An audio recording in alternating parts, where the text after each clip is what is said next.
नमस्कार, मैं देविका शर्मा अपने YouTube channel Devika's classes for Hindi and Sanskrit में पुनः आपका स्वागत करती हूँ। बच्चों, जैसे मैं पहले ही अपनी क्लास का प्रारूप आपको बता चुकी थी, हमारी क्लास में 6 से लेकर 8 तक की हिंदी व्याकरण का पाठ्यक्रम हम करेंगे। कक्षा 9 और 10 की हिंदी व्याकरण के साथ साथ पाठ्यक्रम की जो पुस्तकें हैं उनको भी यहाँ पर पढ़ाया जाएगा। तो बच्चों, मेरा अनुरोध है आपसे, क्लास प्रारंभ होने से पहले आप सभी क्लास को लाइक करें, शेयर करें, सब्सक्राइब करें और कमेंट करना ना भूलें। तो हमारा जो प्रारूप है उसी का आज से हम प्रारंभ करने जा रहे हैं। इससे पहले मैं एक छोटी सी बात आपको बताना चाहती हूँ। बच्चों, जैसे ही हमारी इस क्लास में 50 सब्सक्राइबर हमारे पूरे हो जाएंगे तो आपको ये क्लास लाइव मिल जाएगी। लाइव क्लास का फ़ायदा हम सभी जानते हैं कि लाइव क्लास में हम टीचर के साथ सीधा इंटरेक्शन हमारा हो पाता है और वहाँ पर पूरा एक हमें क्लासरूम वाला उसका जो वातावरण है, उसका जो माहौल है वो हमें मिल पाता है और हम अपनी क्लास को ज़्यादा एंजॉय कर पाते हैं, ज़्यादा अच्छे से समझ पाते हैं और साथ के साथ ही अपनी क्लास को, हमारी जो भी समस्याएं हैं तो वो साथ के साथ हमें उनको सुलझाते जाते हैं। तो चलिए, ज़्यादा लंबी बात ना खींचते हुए हम आज अपने जो टॉपिक है उसको शुरू करते हैं। आज का हमारा पहला जो अध्याय है व्याकरण का, जहाँ से हम व्याकरण को पढ़ना शुरू करते हैं, उसी टॉपिक को हमने यहाँ पर आज रखा है।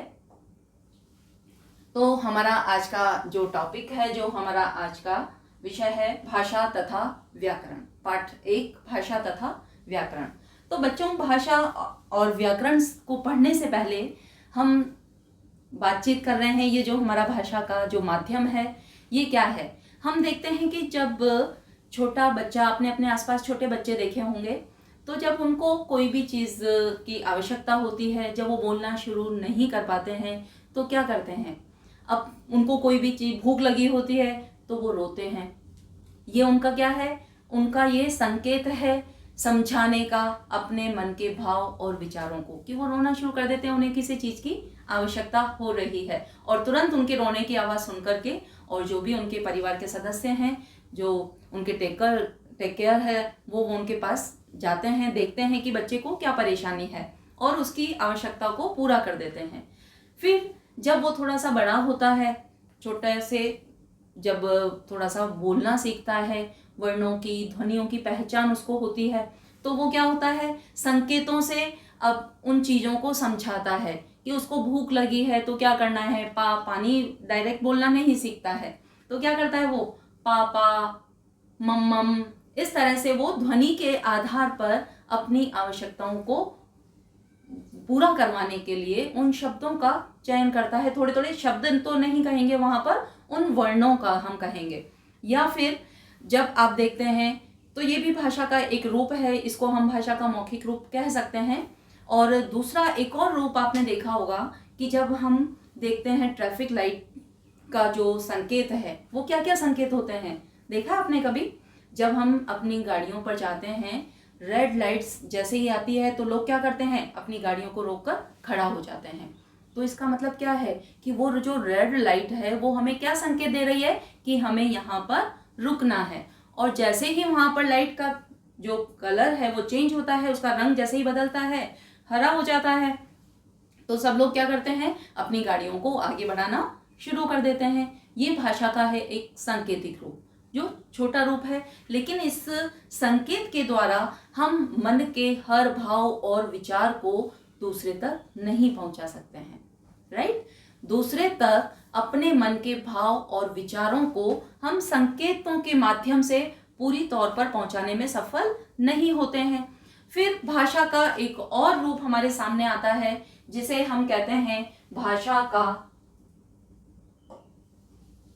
लिखित रूप। तो यहाँ पर इस पूरे पाठ का जो माइंड मैप है, पूरे पाठ का जो सार है, वो यहाँ पर हम देख रहे हैं।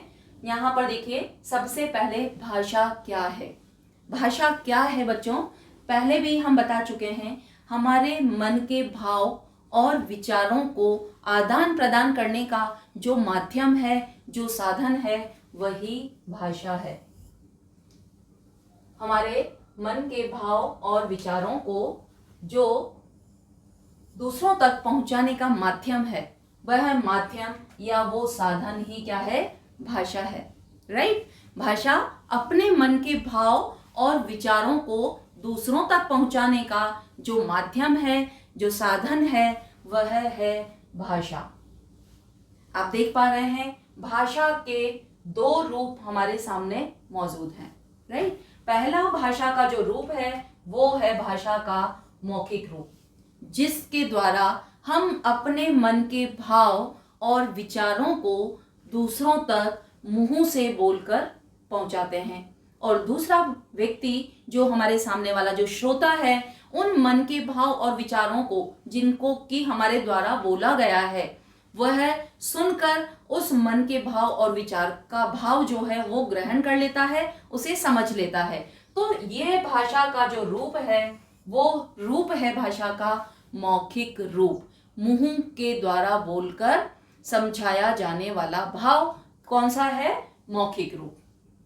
ठीक है। अब इस मौखिक रूप जो भाषा का है ये बोलकर समझाया जाता है, लेकिन भाषा का जो ये रूप है ये क्या है?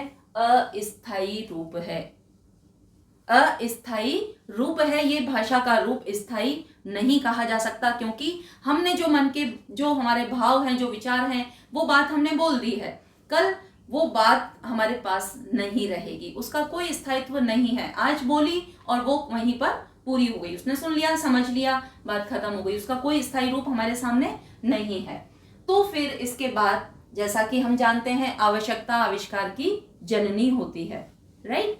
तो हमारी आवश्यकताओं के अनुरूप फिर हमारा भाषा का जो विकास हुआ और भाषा का रूप हमारे सामने हमने लिखित रूप में भाषा को शुरू किया। भाषा का फिर हमारे सामने आया लिखित रूप।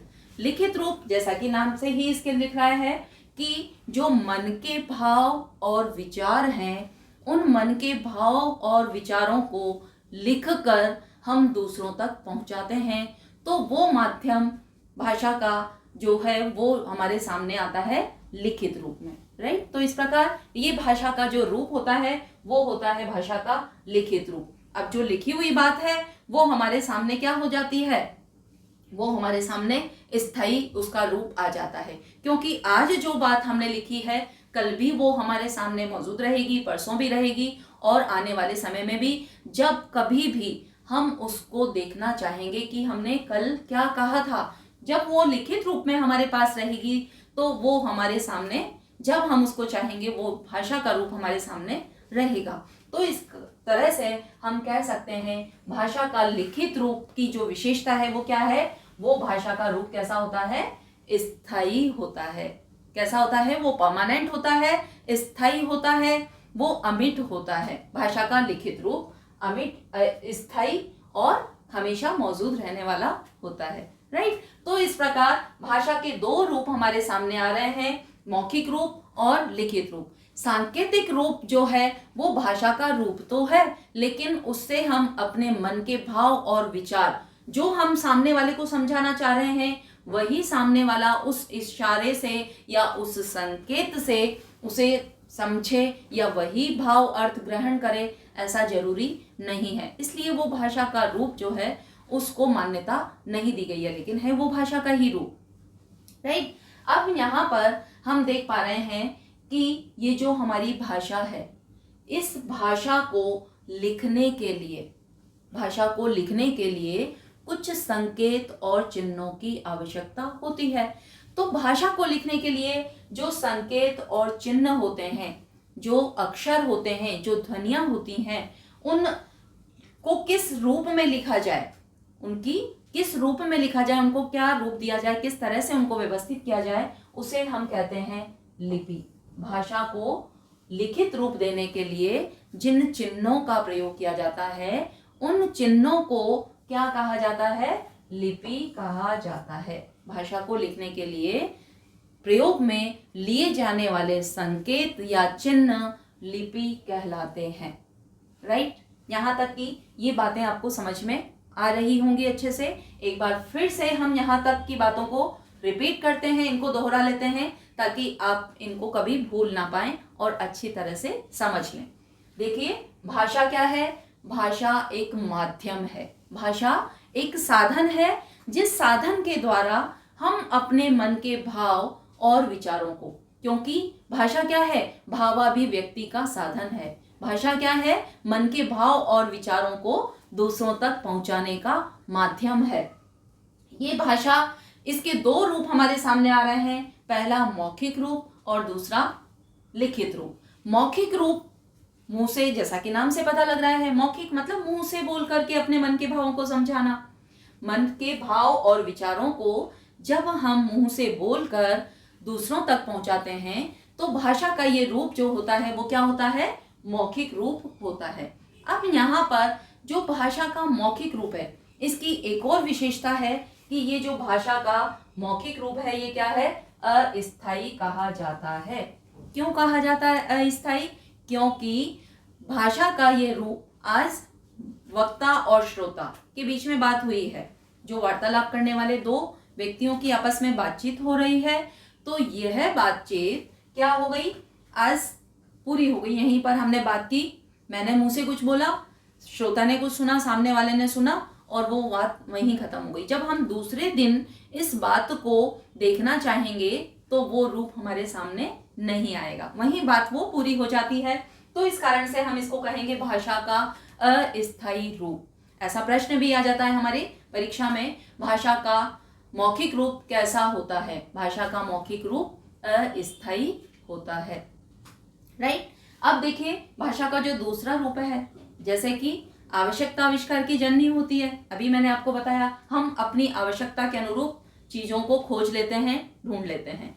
तो मौखिक रूप के बाद भाषा के लिखित रूप की हमें आवश्यकता महसूस हुई। तो धीरे धीरे, जैसा कि जो ईश्वर है जिसने मनुष्य को बनाया है, सबसे अधिक बुद्धिमान और समझदार प्राणी, सबसे बुद्धिमान और समझदार प्राणी किसको माना जाता है इस पृथ्वी पर? मनुष्य को माना जाता है। तो हमारे पूर्वजों ने, आपने देखा था, हमने पढ़ा है अपनी हिस्ट्री में आप पढ़ते हो चैप्टर में, पूर्वज जो हमारे आदि मानव थे, उन्होंने क्या था, पहले भाषा नहीं थी उनके पास में, वो अपने मन के भाव और विचारों को कैसे समझाते थे? मुंह से आवाज करके। जो पक्षी होते थे उनकी आवाज का वो अनुकरण करते थे, उन आवाजों को अपने मुंह से निकालते थे और उनको उन्होंने अपनी जो भाव हैं, विचार हैं, उनके लिए उनको संकेत दे दिया उन्होंने कि इस तरह की आवाज निकलेगी तो इसका मतलब यह है। मतलब वो अपने मन में उन्होंने ऐसी एक समझने की समझ जो है वो स्थापित की। फिर उन्होंने क्या किया, पेड़ पौधों की टहनियों को तोड़ करके उनसे संकेत करने लगे, उनसे कुछ कुछ आकृतियां वो बनाने लगे और उन आकृतियों से क्या हुआ, कुछ संकेत चिन्ह उन्होंने स्थापित किए और इस प्रकार से धीरे धीरे धीरे भाषा का लिखित रूप प्रारंभ हुआ। तो भाषा का जो लिखित रूप है धीरे धीरे विकसित होता गया और वो स्थायी रूप हमारे सामने आज मौजूद है। अब हम कहेंगे कि रीना पत्र लिखकर अपने कक्षा में प्रथम स्थान प्राप्त करने की सूचना देती है। तो यहाँ पर क्या हुआ, उसने अपने मन के भाव और जो विचार हैं, जो भावाभिव्यक्ति है, वो कैसे की है, पत्र लिख करके व्यक्त की है। तो ये जो पत्र लिखा है उसने, वो उसकी सहेली, उसके मित्र के पास जाकर के वो हमेशा रहेगा। तो ये भाषा का जो रूप है, लिखित रूप, ये भाषा का लिखित रूप कैसा रूप होता है, स्थायी रूप कहा जाता है। भाषा के लिखित रूप को कौन सा रूप कहा जाता है? भाषा के लिखित रूप को स्थायी रूप कहा जाता है। और भाषा के मौखिक रूप को कौन सा रूप कहा जाता है? यस, बिल्कुल सही जा रहे हैं आप। भाषा का कौन सा रूप है? अस्थायी रूप। कौन सा? मौखिक रूप। बिल्कुल सही जा रहे हैं आप। तो यहाँ तक की बात आपको अच्छी तरह से समझ में आ गई है। भाषा को लिखने के लिए जिन संकेतों का, जिन चिन्हों का प्रयोग किया जाता है उसे हम कहते हैं लिपि। बिल्कुल सही। भाषा को लिखने के लिए जिन संकेतों का प्रयोग किया जाता है, जिन चिन्हों का प्रयोग किया जाता है, उन चिन्हों को, भाषा को लिखने का तरीका या भाषा को लिखने के लिए प्रयोग में लिए जाने वाले चिन्ह लिपि कहलाते हैं, राइट। अब आगे हम जब चैप्टर को, हमारे इस पार्ट को हम विस्तृत करेंगे, विस्तार से पढ़ेंगे, तो वहां पर अलग अलग भाषाओं के लिए जिन लिपियों को प्रयोग में लिया जाता है उन लिपियों के बारे में भी पढ़ेंगे। अब देखिए, भाषा को लिखने के लिए जो लिपि है, सबसे पहले हम हिंदी भाषा की ही बात करें। हिंदी भाषा की जो लिपि है वो क्या है? देवनागरी लिपि है। लिपि के कुछ उदाहरण यहाँ पर मैं आपको देना चाहूंगी। जैसे यहाँ पर देखिए, ये वर्ण ल वर्ण है। ये वर्ण क्या है? अक्षर है। तो यहाँ पर लिखने के लिए ये अक्षर हमारे सामने आया है। ये अक्षर फिर आगे इन्हीं ही वर्णों को जोड़ करके ये क्या है? भाषा की लिपि हमारी जो बनती है वो है, ये वर्ण है। देवनागरी लिपि का जो वर्ण है, अक्षर है, इसको हम कहेंगे वर्ण या ध्वनि। ठीक है। अब भाषा, लिपि और अब हम आते हैं व्याकरण पर। हमारा अगला टॉपिक है व्याकरण। अब इससे भी पहले आप देखेंगे कि जो हमारी हिंदी भाषा है, हिंदी भाषा को राजभाषा का दर्जा कौन से दिन प्राप्त हुआ था? राजभाषा का हिंदी को दर्जा प्राप्त हुआ था 14 सितंबर को, और इस 14 सितंबर को फिर नाम दिया गया हिंदी दिवस का। देखिए, राजभाषा के रूप में हिंदी भाषा को दर्जा प्राप्त हुआ संविधान में कब? 14 सितंबर को। इसलिए 14 सितंबर को हिंदी दिवस के रूप में मनाया जाता है। इस बात से आप भली भांति परिचित होंगे क्योंकि हम पढ़ते आ रहे हैं और आगे आपको ये चीज ध्यान रखनी होगी। तो अब यहाँ पर हिंदी भाषा के बारे में हम बात करते हैं। अब ये हिंदी भाषा हमारी प्रारंभ से ही तो शुद्ध नहीं हो जाती है। अभी इससे पहले हमने बात की थी वर्तनी अशुद्धि की। हमारे इससे पहले वाली जो क्लास हुई थी उसमें हमने वर्तनी अशुद्धि के बारे में बताया था। वहां पर कुछ वाक्य भी मैंने उनकी अशुद्धियों के बारे में बताया था। जैसे हमने देखा था कि खरगोश को काटकर गाजर खिलाओ। अब आप बताइए, खरगोश को काटकर गाजर खिलाई जा सकती है? खरगोश पहले ही कट गया है तो वो गाजर कैसे खाएगा? गाजर को काटकर खरगोश को खिलाया जाता है। तो यहाँ पर ये भाषा का जो क्रम है वो कैसा क्रम है? अव्यवस्थित। भाषा के जो अव्यवस्थित क्रम हुआ है इन शब्दों का, और ये शब्दों का अव्यवस्थित क्रम क्या हो गया? ये भाषा को अशुद्ध बना देता है। तो भाषा को व्यवस्थित क्रम में लाने के लिए हमें क्या जरूरत पड़ी है? हमें उस शास्त्र की आवश्यकता महसूस हुई है जिसमें हम भाषा को शुद्ध रूप से पढ़ने और लिखने के नियमों को जान सकें। भाषा को पढ़ने और लिखने के जो नियम हैं उनका ज्ञान कराने वाला, उनको बताने वाला जो हमारा शास्त्र है, वही शास्त्र क्या है? व्याकरण शास्त्र है। भाषा को शुद्ध रूप से पढ़ने, लिखने के नियमों का ज्ञान कराने वाला शास्त्र व्याकरण शास्त्र है। ठीक है। अब अभी हमने यहाँ पर भाषा के बारे में हम बात कर रहे हैं। अब भाषा तो क्या है? पूरे विस्तृत क्षेत्र में बोली जाती है। उसको तो रूप दिया किसका? भाषा का नाम दिया। जो विस्तृत क्षेत्र में बोली जाने वाली जो हमारी भाषा है वो है भाषा। और उस भाषा को जब किसी सीमित क्षेत्र में बोला जाता है, भाषा को जब छोटे क्षेत्र में बोला जाता है तो उसे हम कहते हैं बोली। वो भाषा का छोटा रूप क्या कहलाता है? बोली कहलाता है, जिसे कि सीमित क्षेत्र में बोला जाता है। वह है भाषा का रूप बोली कहलाता है। आगे हम इनके बारे में भी विस्तार से पढ़ेंगे। अब यहाँ पर देखिए, भाषा, लिपि और व्याकरण, यहाँ तक की बात हमारी पूरी हो गई है। यह आपको अच्छे से समझ में आ गई होगी। अब व्याकरण की हम बात करते हैं। ये व्याकरण जो है ये इसके भी 3 भाग हैं।